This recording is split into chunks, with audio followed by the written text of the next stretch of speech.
Chapter 9. Campaign.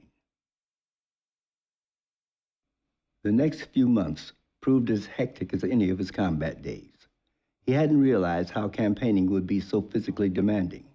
Neither had he considered the monotony, the hurry up and wait, last-minute location changes, security checks, and endless lines.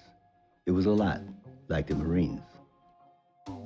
He was constantly moving from backwater boondocks to skyscraper skylines and every place in between. Not only was it tedious, repetitive, and time-consuming, but he almost never got enough sleep. There was nothing spectacular in the way the campaign conducted its business. They stuck to the message and they pounded it over and over.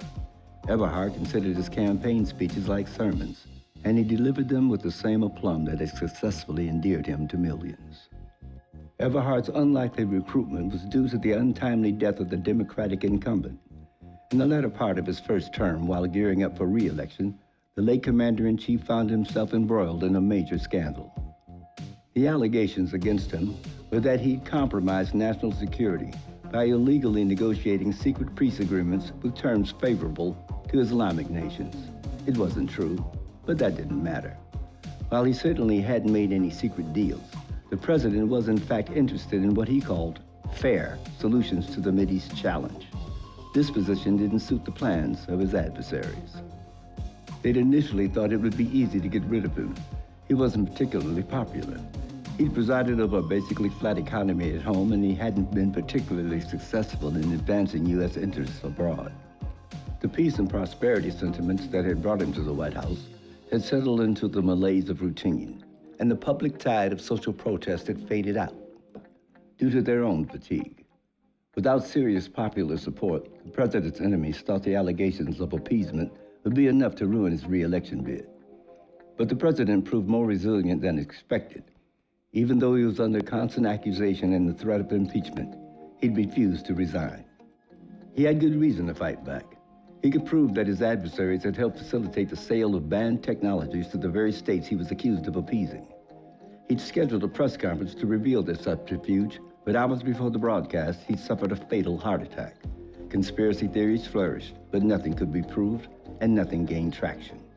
In the madness that followed, Reed Parker, an independent senator out of New Mexico, eked out a victory in the Democratic primary over California Governor John T. Booker.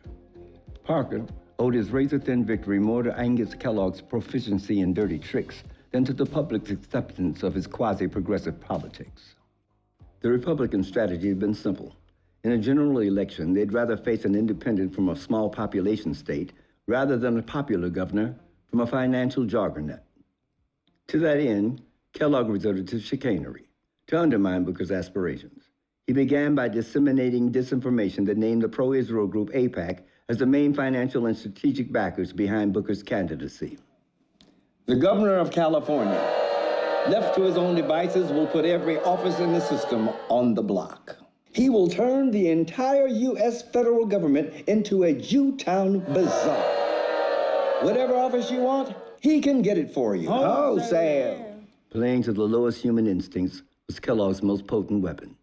He understood that when it came to believing the worst about people, the masses were most readily persuaded.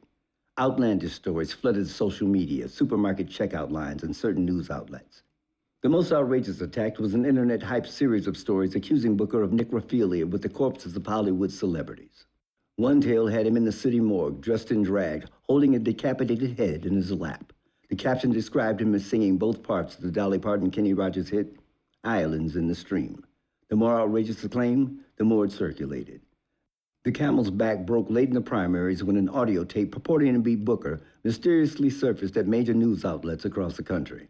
In nationally aired newscasts, Booker, supposedly in a private conversation with a staffer, was clearly heard to say, "These niggers and Mexicans are like locusts, eating up the land and leaving nothing behind." At a hastily convened news conference, Booker emphatically denied that it was him on the tape. He'd insisted that it was a clever impersonation meant to discredit him. But the die was cast. Minority support dried up overnight. Later analysis proved the tape was indeed a fake, but by then, the primaries were over. Parker then protested to the FCC that Everhart had an unfair TV advantage due to his televised sermons. He demanded the FCC grant him equal airtime. To squash the dispute, the FCC requested, not required, Everhart to give up his Sunday morning broadcast. He didn't want to do it, but rather than risk appearing churlish to an adoring public, Everhart agreed. In order to get the biggest bang for his buck, he used the occasion of his well-advertised last sermon to formally introduce Lieutenant Colonel Jesse Hawkins to the nation. An estimated 100 million people tuned in to the celebrity-studded extravaganza that Everhart produced to showcase the event. In the midst of a rousing oration in which he'd invoked the majesty of God's purpose, Everhart ushered Hawk onto the stage. As soon as Hawk walked across the platform, a roar went out. Everhart held Hawk's hand high in the air and strode around the stage. Fists pumping and smiles all around welcomed the masquerade to the party. From then on, wherever Everhart appeared, whether unannounced at a local baby christening or a jam-packed NASCAR event, William Galore, Angus Kellogg, and Hawk Hawkins were always by his side. The candidate made sure everybody knew he was irrevocably committed to faith, military might, and law and order. And of course, diversity. After Hawk's debut and the appearances that followed, he did indeed become the official blackface of the campaign. But the jury was still out regarding the black female response to Hawk Hawkins. The lack of response was because he seldom spoke more than a few predictable words. His chief role, as he understood it, was to stand in close proximity to Edric Everhart and be black. As far as the campaign was concerned, he played his role perfectly. But despite Everhart's prediction of acceptance, most of the black community dissed and dismissed Hawk Hawkins. Either through disdain or disinterest, most blacks accepted that he was an Uncle Tom, who was either too stupid to know he was being used or too Tom to care. Given those parameters, it was totally the latter. He was aware that some people saw him as a sellout, but his feeling was, them niggas ain't paying my bills. Hawk, like most people, had multiple personalities. There was the Lieutenant Colonel Hawkins persona, whose military image was meticulously crafted. That guy would never publicly utter the N-word. Another personality was Homeboy Pacoima Hawk, to whom the designation nigger came second nature and commonly without malice. Homeboy Hawk generally only came out around other homeboys.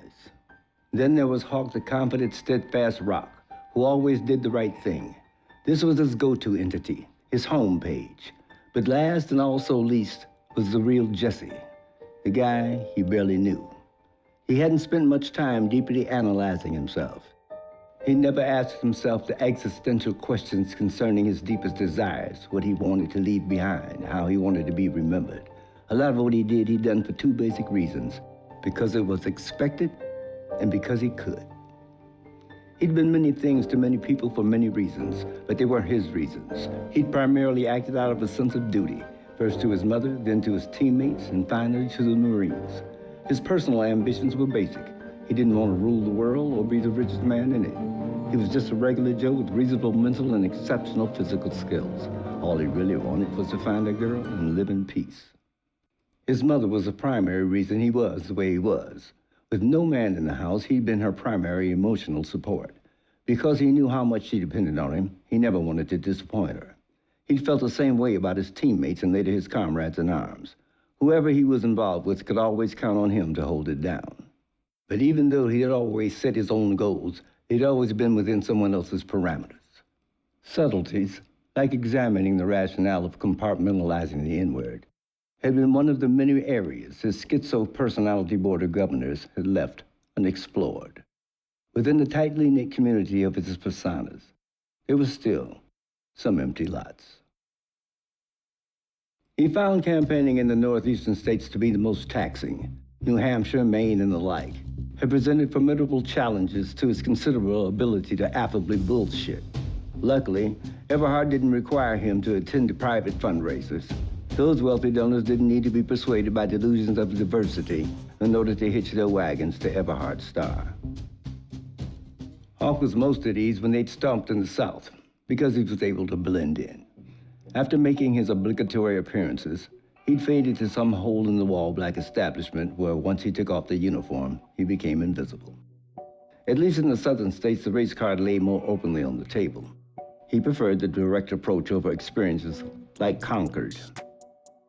The pharmacist wasn't behind the counter when he walked in, so he waited.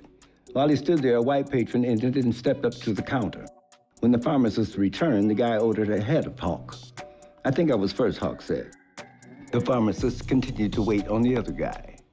"Be right with you," he'd said without looking up. Hawk left.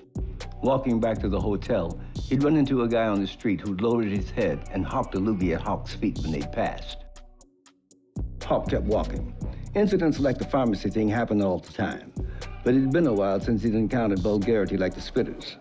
Then, as he crossed the intersection, he heard the click of a locking car door. Whoever locked that door did it so he'd hear it. He hadn't been approaching any car. He wasn't dressed like a thug. They weren't afraid of him. They did it to race-light him, to insidiously insinuate that no matter what he wore or how he appeared, he was still a nigger, and all niggers were pieces of shit to be guarded against. That is, of course, unless you needed their vote. Because of his preaching prowess, Everhart was able to enamor black listeners all across the South. Instead of appearing at the more prominent established black churches, Everhart reversed his approach and made the rounds at lesser-known houses of worship. He thought he'd play against type by appealing to the grassiest of roots. With the help of local clergy, the campaign gained traction by simply making the same tired promises they made for decades. The fact that being a liberal only meant handing out liberal amounts of walking around money didn't hurt. Taking full advantage of the black community's penchant for forgiveness, combined with the incessant use of the name of Jesus, Everhart was able to make considerably more inroads with blacks than had initially been thought possible. Yet, underneath all the acceptance, it seemed to Hawk that the black Southerners were just happy to be getting attention from an important white man. Any white man. "The force is strong in these ones," he silently mocked. To him, the so-called Southern black leaders were no more than toadies who carried the established prince of water. Their agenda is the same as everyone else's, he thought. In the game of political musical chairs, keeping a seat at the table was all that mattered. These guys accepted the shiny object and sold their people down the river just like always. Thank God for Georgia.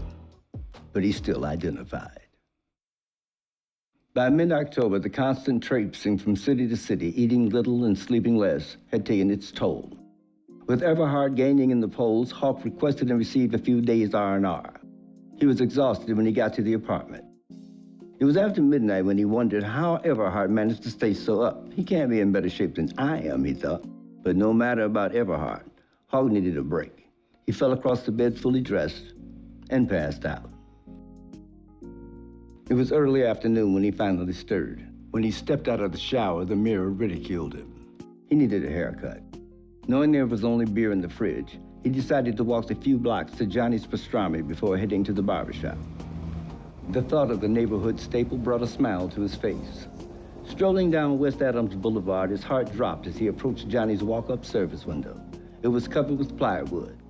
Johnny's was out of business. This was where he had his first orange jus dip pastrami sandwich. As a boy, he'd stood on tiptoes, peering through the window to watch the server pile heaps of steaming hot strips of meat on the soft French rolls. The top half of the bun was then dipped in the orange jus before wrapping the dripping delicacy in yellow wax paper. Hot, crispy onion rings greased up a brown paper bag to top it all off. He couldn't understand how the popular eatery had disappeared while the demographic of the hood had stayed basically the same. What? People don't eat pastrami no more? He swore he smelled fries and onions as he kept walking toward Blue's barbershop, albeit with less bounce in his step. Even though it was a Thursday afternoon, the shop was full. Black men in barbershops behaved much in the same way as black women in beauty shops. Always a lot of gossip, but there was also a lot of politics. Blue's would be the perfect place to check out the pulse of the community. The black barbershop was also like the black church in that it was a social equalizer. Not only could you hear varying viewpoints, but you might also run into just about anybody there. Blue's was generally a lively place, but as Hawk entered the brightly lit, tidy workplace, he found it unusually quiet. The customary cacophony of music, laughter, and verbosity was conspicuously absent. The entire place was focused on the TV news report of a man killed by police. Turn to some breaking news out of Michigan tonight. Newly released video of a chaotic traffic stop, foot chase, and then struggle, all unfolding in someone's front yard. And then it ends with a police officer shooting and killing a black man who is pinned face down on the ground. What the nigga do? They say the license plate didn't match. That's a goddamn shame. Cynical grunts percolated through the shop. Brownlee, a skeletal, snaggletooth West Indian, stopped sweeping the shop floor and leaned on the long handle of a wide brush broom. His lower jaw slowly rotated like a cow chewing cud as his sunken eyes squinted toward the door. Ain't you Selma Hawkins' boy, Jesse? Brownlee had haunted the neighborhood since the late 50s. Even though he was most times drunk, he generally always made common sense. Hawk looked skeptically around the room. Yeah, that's me. Brownlee grunted and returned to sweeping up the puffy clumps scattered between the barber chairs. Blue motioned Hawk into his chair. Other than Brownlee's short commentary, Hawk couldn't read the room. Everybody in the shop had a poker face. He acknowledged their blank stares with a quick nod and a pinched smile. Blue crisply snapped a barber apron in the air, and Brownlee wheezed at Hawk. Boy, you left here a hero and come back a buster. Goddamn, Brownlee. Whatever do to you? Don't pay Brownlee no mind. He don't know his name half the time.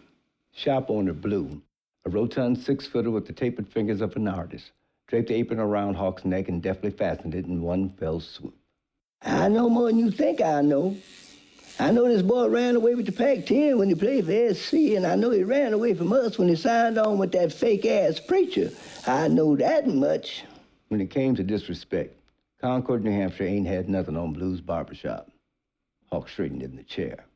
What's fake about him? Hawk was certain that the old wino would say something inconsequential that he could quickly dismiss. But Brownlee didn't get a chance to say anything before a middle-aged man in a faded tracksuit interjected. When I first seen you on TV, my wife said you was from around here. I said no, couldn't be. Wouldn't nobody around here be for no publicans. Now Hawk was in familiar territory. All his life, when he wasn't telling white folk what they wanted to hear, he was telling black folk what they didn't. Listen, man, I'm a Marine, and the way I see it, Republicans care way more about the troops and black people than Democrats do. Hawk hurried the conversation along, lest anyone challenge him. For familiarity's sake, he allowed his dialect to conform to local cultural norms. They good for jobs, too. The reason a lot of us can't find work is because the Democrats got so many rules that businesses can't afford to hire people. Over in the corner, from behind the cover of a girly magazine, a voice arose. If you're going to start with that bullshit, you might as well stop talking right now. The voice was familiar, but Hawk couldn't quite place it. How's that? The magazine lowered, revealing the dark, lean features of T. Edmund Longstreet. T. Edmund hosted a radio program that boasted the largest black audience in the country. His influential drive-time program, Street Signs, was syndicated in every major media market on the map. That's why he sounded familiar. Longstreet's on-air personality was that of a socially conscious shock jock. Every day, 5 days a week, he extolled listeners coast to coast to take responsibility for themselves. Vote your own best interests was a mantra he repeated daily. He advised blacks to run your own political candidates, bank with black banks. Education, not integration, was his motto. His rhythmic chatter-patter cadence made him a hit with a wide demographic. He was cajoling by nature, yet consistently upbeat, always promoting self-reliance. Sponsors coveted him vastly more than anything that was their neighbors. And he worked all that magic between playing and making the hits. Republicans ain't done nothing for black folks since Abraham Lincoln. The reason there's so many regulations is because without them, Republicans would work poor people to death and not pay them shit. Greed is the reason we're in the situation we're in today. Greed. T. Edmund carried a lot of weight in the community. He had a reputation for straight talk, while Hawk's credibility was suspect. If he took a position against T. Edmund, it better be strong. Hey, T. Edmund. Didn't expect to see you here. Neither I you. But tell me more about how Republicans care so much about us. Well, the first thing we're going to do is get out of any trade deal that screws over American workers. Laying the magazine aside, Longstreet slouched back in his seat. Listen, my friend, I watched you, we watched you from the moment Everhart first spoke your name. We see you on TV skinning and grinning with a man we know is not our friend. He knows we know he's not our friend, and he sent you into the fold to convince us otherwise. Now, In order to do that, you gotta do better than trade deals. The interruption threw Hawk off his stride. He was used to flowing unimpeded through his shtick. He usually spoke in places where no one dared interrupt a black guy singing the praises of the Republican Party. This was his first experience with a hostile, very savvy opponent. Before he could regroup, T. Edmond asked, "Didn't I read somewhere that you said white people were better than us?" Hawk's demeanor immediately changed. The apologetic tone gave way to somber gravity as he pushed Blue's clipper hand away and sat forward in the chair. "It's not what I said. What I said was they believe they are. They believe they have the right to rule by virtue of their inherent superiority." Stay with me here. Put yourself in their shoes for a minute. Imagine your race has made the most extreme societal advances in the history of humanity, in science, medicine, government, industry, philosophy, whatever. You've achieved accomplishments in areas that other races haven't even wondered about. For example, how many of us know what the Large Hadron Collider is? Not you, T. Edmond. Not a trace of recognition appeared on any other face. The Large Hadron Collider is a particle accelerator. It speeds up photons and neutrons to damn near the speed of light, then smashes them into each other. What do you do that for? It makes tremendous energy. Some people think it might even alter time. T. Edmond jumped in. Who thinks they're going to use it to make a weapon? That's the point. They're the ones who dreamt it up so they can do whatever they want to with it. It's the largest, most complex single machine in the entire world, and you never even heard of it. Where is it? T. Edmond answered again. Switzerland, whitest country on earth. Hawk continued. Now consider this. If the scientists are right, and the human species began in Africa, then that means white folk made all their strides long after other humans, us, had thousands of years head start on them. And even still, they went on to create and dominate the modern world. And they did it while they were what? The minority people. Now, if you're doing all these exceptional things and other people, us, ain't doing shit, what would you think? Now, I ain't saying if you can't beat them, join them. But I am saying, don't be no fool. And before you judge me, ask yourself if they have a point. The rationale only served to further exasperate T. Edmond. Black people have contributed to the advancement of the planet on every level since time immemorial. Tell me of Lucius Septimius Severus, the African who ruled the Roman Empire. Or Tariq ibn Ziyad, the Moorish general who crossed the Straits of Gibraltar in 711 AD to conquer the Visigoths of Spain. His cities boasted raised sidewalks and paved streets hundreds of years before Paris had them. These Moors, these sons of Ishmael, these Muslims who ruled the most sophisticated society in Europe for almost 1,000 years came from northern Africa. Son, you may know their history, but you don't know yours. The man in the green tracksuit was impatient. Plus, we ain't got time to be worried about no particle beams and shit. We too busy trying to make the rent. Longstreet chided. So say what now? Hawk recognized he was dealing with Hood T. Edmond. What he didn't know was that Private T. Edmond had secrets he couldn't begin to imagine. He ignored Tracksuit Man and sarcastically addressed T. Edmond. You got rent problems, Longstreet. I'm not like you. I'm not out here just looking out for myself. Neither am I. Well, I ain't hear you ask any of these good people what they care about. That's why I'm here, to find out what's on people's minds. Well, that's easy. The number one thing on people's minds nowadays is the murder of black people by police. That and the fact that, for the most part, not a goddamn thing happens to them because of it. Hawk knew to be careful.